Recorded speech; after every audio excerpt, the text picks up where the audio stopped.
देख रहे हैं अनहोनी। तो चलिए बढ़ते हैं आज की इस कहानी की ओर। कई साल पहले की बात है।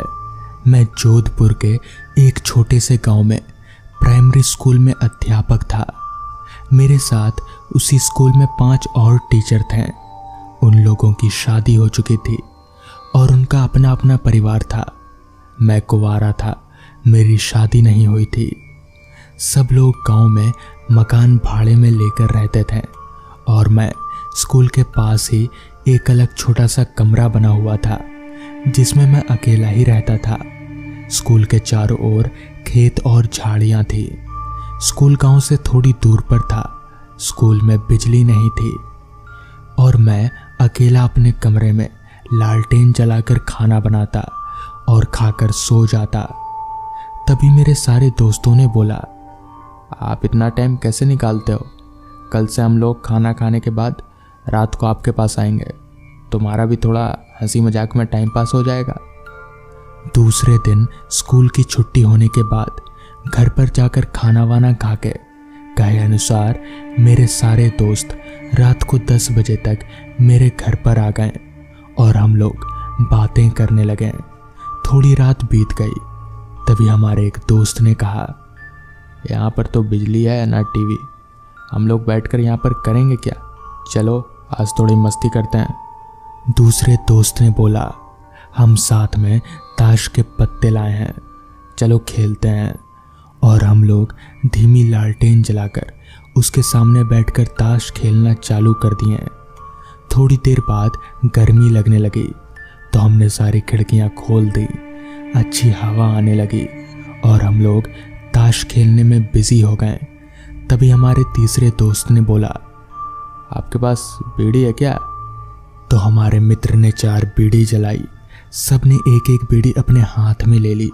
तभी एक मित्र ने बोला, अरे मुझे तो पिलाओ। इस पर हमने हंसकर बोला, क्यों मजाक कर रहे हो? अभी तो तुमने बीड़ी हाथ में ली थी। तो उसने बोला, नहीं हमको तो दिया ही नहीं तुम लोगों ने बीड़ी। ये मजाक कर रहा है और हमने ये बात हंसी में टाल दी। दूसरे दिन मेरे मित्र लोग फिर से मेरे घर पर आ गए और बीड़ी ताश के पत्ते खेलने लगे। ये सिलसिला फिर देर रात तक चलता रहा। तभी मुझे लगा कि खिड़की से कोई लंबा सा हाथ अंदर आया और मेरी बीड़ी लेकर चला गया।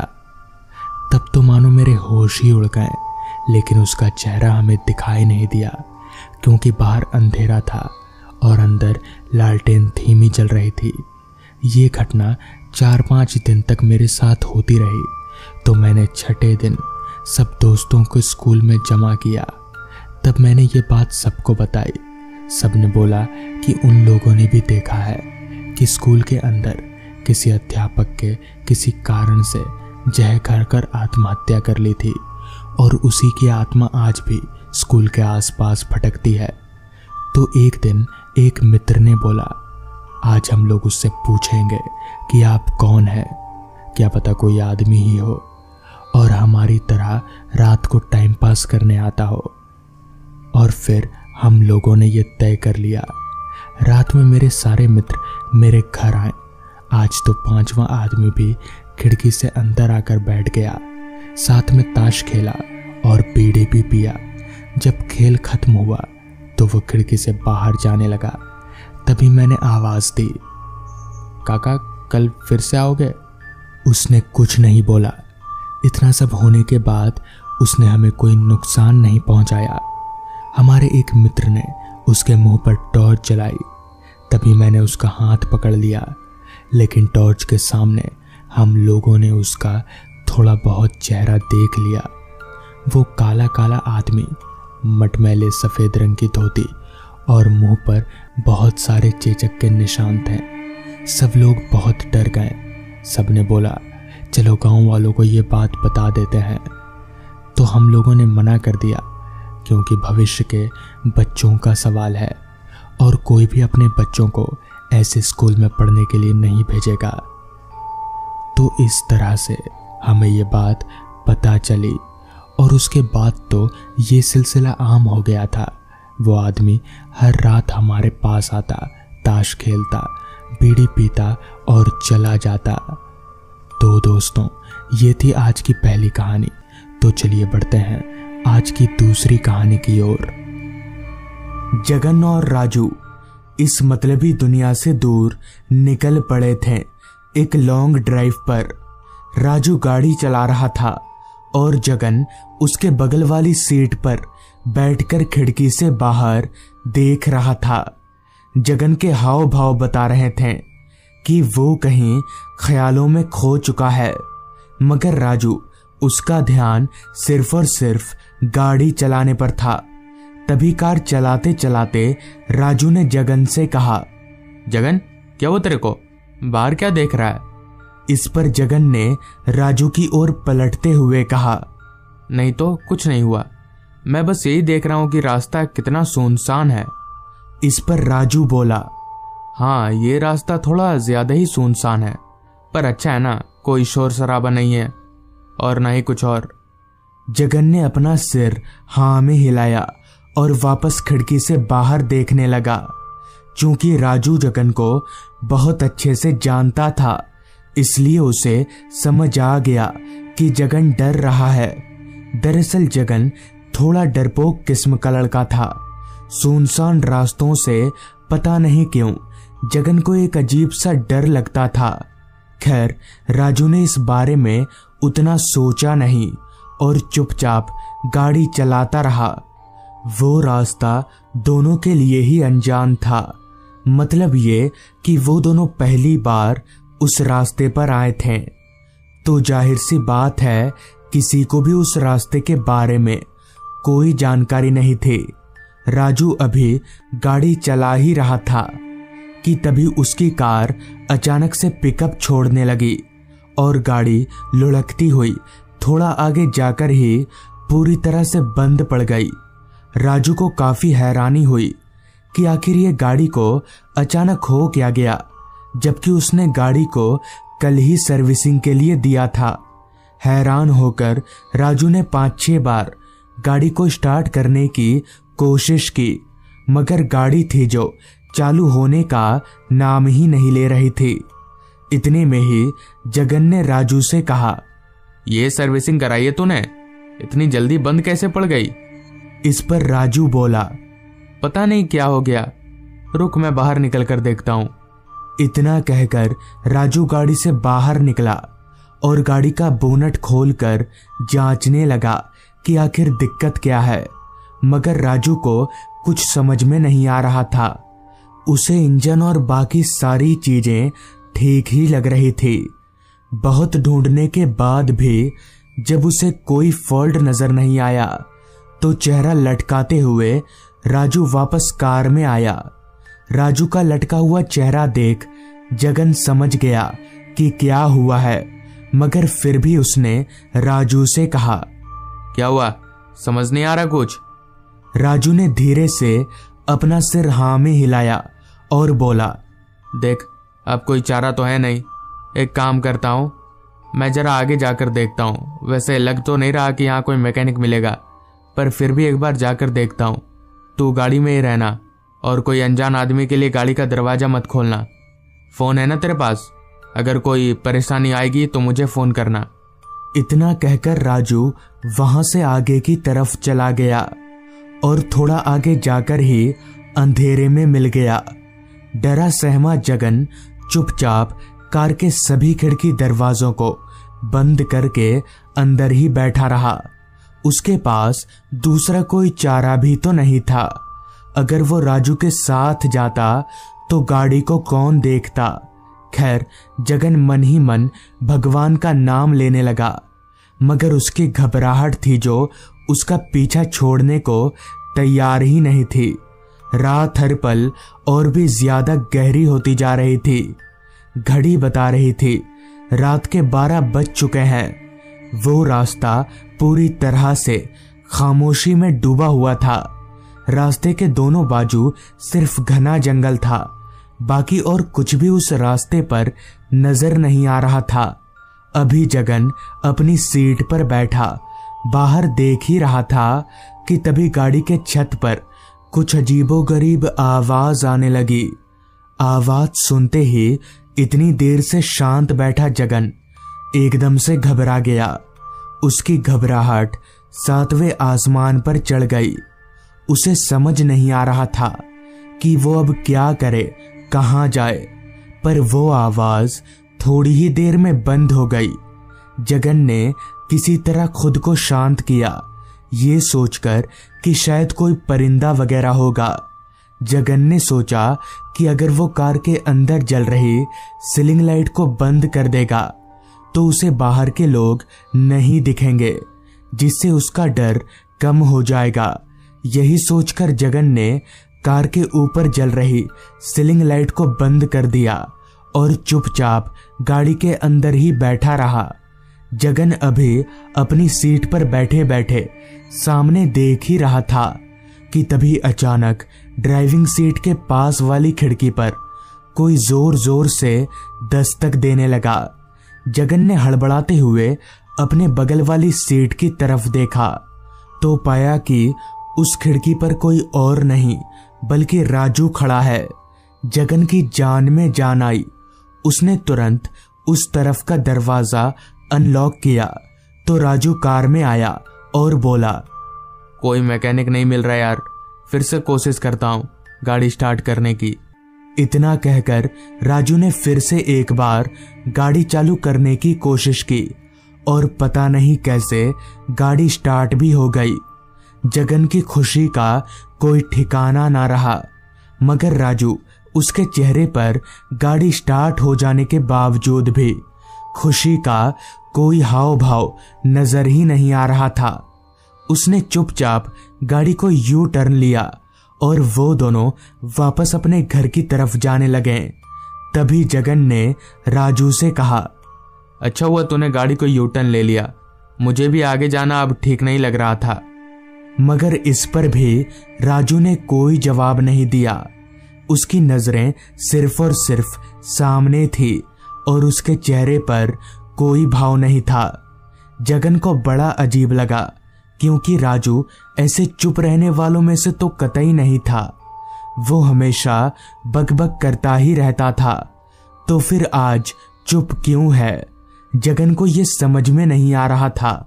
जिस पर जगन ने राजू से कहा, क्या हुआ, तू ऐसे चुप क्यों है, कुछ हुआ क्या? मगर इस पर भी राजू ने कोई जवाब नहीं दिया। वो चुपचाप उसी तरह से किसी पुतले की तरह बस अपनी सीट पर बैठा रहा। जगन को अब काफी अजीब सा लगने लगा था और मन ही मन में वो घबरा भी रहा था, लेकिन वो करता भी तो क्या करता। उसके पास चुपचाप सीट पर बैठे रहने के अलावा दूसरा कोई चारा नहीं था। वक्त पानी की तरह बह रहा था। जहां थोड़ी देर पहले तक रात के 12 बज रहे थे, वहीं अब वक्त हो रहा था रात के 1:30 बजे का। जगन अभी सीट पर बैठा राजू की तरफ देख ही रहा था कि तभी अचानक उसका फोन बज उठा। उसने मोबाइल में देखा तो उसके होश उड़ गए, क्योंकि कॉल किसी और का नहीं बल्कि उसके दोस्त राजू का था। मगर ये कैसे हो सकता है? राजू तो उसके बगल में है, फिर उसी का कॉल कैसे आ सकता है? कांपते हाथों से जगन ने कॉल रिसीव किया तो सामने से आवाज आई, हेलो सुन जगन, अभी मुझे आने में जरा टाइम लगेगा, मैं जरा आगे जाकर देखता हूं, तू कार में ही रहना। आवाज किसी और की नहीं बल्कि राजू की थी। जगन के पैरों तले जमीन निकल गई। उसने पलटकर गाड़ी चला रहे राजू की तरफ देखा तो अब उसका चेहरा पूरी तरह से बदल चुका था। वो राजू नहीं बल्कि कोई और ही था। उसके आंखों की पुतलियां पूरी काली थी। जगन समझ गया कि ये उसका दोस्त नहीं बल्कि मौत है। तभी जब उसने सामने देखा तो गाड़ी रास्ते से नीचे उतरकर जंगलों की तरफ जा रही थी। उसी वक्त जगन ने गाड़ी का दरवाजा खोला और चलती कार से कूद गया। चलती कार से कूदने के कारण उसके सर पर चोट आई और वो वहीं पर बेहोश हो गया। अगली सुबह जब उसकी आंख खुली तो राजू उसके चेहरे पर पानी के छींटे मार रहा था। उसने राजू को पूरी बात बताई, मगर राजू को कुछ समझ में नहीं आया। लेकिन उस रात जो जगन के साथ हुआ उसे वो ही समझ सकता है। और उस दिन के बाद से वो दोनों कभी भी उस रास्ते पर नहीं गए। तो दोस्तों, ये थी आज की कहानी। आज से काफी साल पहले हमारे गांव में एक कच्चा रास्ता हुआ करता था। वो रास्ता एक तरफ से जंगलों से तो दूसरी तरफ से रेल की पटरियों से घिरा हुआ था। गांव वाले रात तो दूर दिन को भी उस रास्ते से आना जाना नहीं करते थे, क्योंकि लोगों का मानना था कि उस रास्ते पर आत्माओं का बसेरा है और वो आत्माएं लोगों को देखकर उन पर हमला कर देती हैं। मगर एक सच ये भी था कि उस रास्ते पर कभी कभी आने जाने वाले लोगों के साथ अजीब अजीब सी घटनाएं होती थीं, जिस कारण उन लोगों का भी यही कहना था कि ये रास्ता शापित हो चुका है। लेकिन इन सब बातों को मैं नहीं मानता था। असल में लोगों का कहना था कि जब नई नई इस गांव में ट्रेन चलनी शुरू हुई थी तो आए दिन इस रेल पटरी पर एक्सीडेंट होता ही रहता था और उन्हीं मरने वालों की आत्मा आज भी भटकती है। खैर, उस समय मैं अपने गांव में पिताजी और भैया के साथ खेती किया करता था। उस समय हमारा ही परिवार नहीं बल्कि सभी परिवार खेती किया करते थे। एक शाम जब हम तीनों खेत से घर लौटे तो वक्त हो रहा था शाम के 6 बजे का। खेत से वापस लौटकर अभी हम आराम कर ही रहे थे कि तभी अचानक पिताजी के पेट में काफी तेज दर्द शुरू हो गया। तो अचानक पेट में दर्द होने से हम काफी चिंता में पड़ गए कि हुआ तो हुआ क्या। कुछ देर तक तो उन्होंने दर्द को बर्दाश्त किया, मगर 1 घंटे बाद जब उनका दर्द काफी बढ़ गया तो उन्होंने चिल्लाना शुरू कर दिया, जिससे हम और भी ज्यादा चिंता में पड़ गए। पिताजी की हालत बिगड़ता देख हमें समझ नहीं आ रहा था कि अब क्या करें कि तभी मैंने अपने भैया से कहा, भैया आप पिताजी के पास रुकिए, मैं वैद्य जी के पास जाकर दवा लेकर आता हूँ। इस पर भैया ने कहा, अच्छा ठीक है अनूप, तू जा, मगर जल्दी आना। जिसके बाद मैंने अपना साइकिल निकाला और वैद्य जी के घर की तरफ आगे बढ़ने लगा। वैद्य जी का घर हमारे गांव से 7 किलोमीटर दूर दूसरे गांव में था, तो मुझे वहां पहुंचने में करीबन 1 घंटे का समय लगेगा। तो मैंने अपने साइकिल चलाने की रफ्तार थोड़ी और बढ़ा दी। उस वक्त रात के 7:30 बजते ही हमारा गांव काफी सुनसान हो गया था। उस समय हमारे गांव में बिजली की सुविधा ना होने के कारण लोग अंधेरा हो जाने के बाद अपने घरों से नहीं निकलते थे, जिस कारण सारा गांव वीरान सा लग रहा था। घर के बाहर निकलते ही अंधेरे ने मुझे चारों तरफ से घेर लिया। अंधेरा इतना घना था कि मुझे सामने का रास्ता भी ठीक से दिखाई नहीं पड़ रहा था। तो घने अंधेरे को देखकर मैंने अपना टॉर्च निकालकर जलाया और अंधेरे को चीरते हुए आगे बढ़ने लगा। दूसरे गांव वैद्य जी के घर जाने के लिए हमारे गांव से 2 रास्ते थे। एक काफी लंबा रास्ता तो दूसरा रेल पटरियों के किनारे से शापित रास्ता। इस पर मैंने मन ही मन में कहा, लंबे वाले रास्ते से जाऊंगा तो काफी देर हो जाएगी, तो मैं रेल पटरी के किनारे वाले रास्ते से ही चला जाता हूँ, और वैसे भी मैं इन सब बातों पर विश्वास नहीं करता। इतना बोलकर मैंने साइकिल को उस रास्ते पर मोड़ लिया, तो वो रास्ता पहले वाले रास्ते से भी ज्यादा सुनसान था। खैर, मैंने किसी तरह उस रास्ते को पार किया और दूसरे गांव वैद्य जी के घर गया। जिसके बाद मैंने वैद्य जी को पूरी बात बताई, तो उन्होंने मुझे दवा देते हुए कहा, ये लो दवा और जल्दी जाकर अपने पिताजी को खिला दो। जिसके बाद मैंने दवा लिया और साइकिल लेकर वापस से घर की तरफ आगे बढ़ने लगा। अब रात काफी हो चुकी थी, जिस कारण पूरा माहौल वीरान सा हो गया था। दूर दूर तक रास्ते पर मुझे मेरे अलावा इंसान तो दूर कोई जानवर तलक भी दिखाई नहीं पड़ रहा था। खैर, मैं वहां खड़े होकर और समय ज़ाया ना करके साइकिल को रफ्तार से चलाकर घर की तरफ आगे बढ़ने लगा। आगे बढ़ते वक्त बार बार यही ख्याल आ रहा था कि मुझे उस पटरी वाले रास्ते को पार करना है, और ये सोच सोच कर मुझे थोड़ी थोड़ी बेचैनी भी हो रही थी। मगर मुझे अपनी पिताजी को जल्दी से दवा भी देनी थी, जिस कारण मैंने साइकिल को दोबारा से उसी रेल पटरी वाले शापित रास्ते की तरफ ले लिया। वो शापित रास्ता और भी ज्यादा अंधेरे में डूबा हुआ था। चांद भी रास्ते के किनारे घने जंगलों में छुप सा गया था, जिस कारण चांद की हल्की रोशनी भी उस रास्ते पर नहीं आ पा रही थी। सन्नाटा तो इतना फैला हुआ था कि उस रास्ते पर रात कीड़ों की आवाजें नहीं आ रही थी। रास्ते पर काफी सन्नाटा होने के कारण मेरे साइकिल चलाने की आवाज मुझे साफ साफ सुनाई पड़ रही थी। अभी मैं आगे बढ़ ही रहा था कि तभी मेरे सामने अचानक एक पेड़ की डाली टूटकर गिरी, जिससे मैं एकदम से चौंक गया और ब्रेक दबाकर अपनी साइकिल को वहीं रोक लिया। लेकिन वो पेड़ की डाली इतनी बड़ी थी कि उसने पूरा रास्ता घेर लिया। मगर ये पेड़ की डाली गिरी तो गिरी कैसे?